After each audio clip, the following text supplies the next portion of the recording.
同學仔，今日我哋做複合棒形圖嘅各類題目嘅。而家我哋要根據呢一個嘅棒形圖答問題嘅。呢一個咧係某校咧學生上學乘坐嘅交通工具。嗱，呢一度咧有人數啦，呢度有唔同嘅交通工具嘅。咁咧藍色咧就係男仔啦，紅色就女仔。嗱，呢個第一條咧就問每一格代表幾多個人？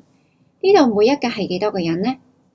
嗱，呢度咧由0去到40就2格嘅，咁所以一格咧就係一半，即係20個人啦。到第二啦，最多學生乘坐嘅交通工具係乜嘢？共有幾多個人？嗱，最多呢條棒就最長嘅，亦都即係港鐵啦。咁係有呢度落嚟咧就係360個人，所以港鐵有360個人嘅。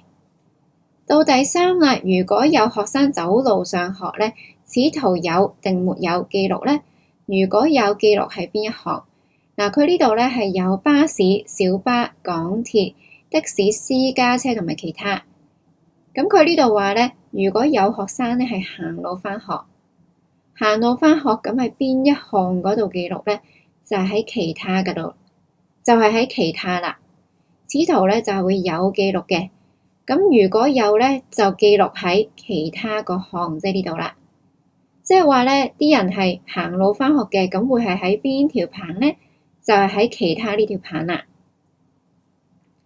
到第四啦，最多男學生乘坐嘅係乜嘢咧？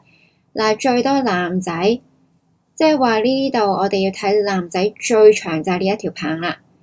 最長就係港鐵嘅，男仔坐得最多嘅就係港鐵。咁落到嚟係呢一度嘅，呢度幾多個人呢？係由160去到200之間，即係180個人，就係咁樣答啦。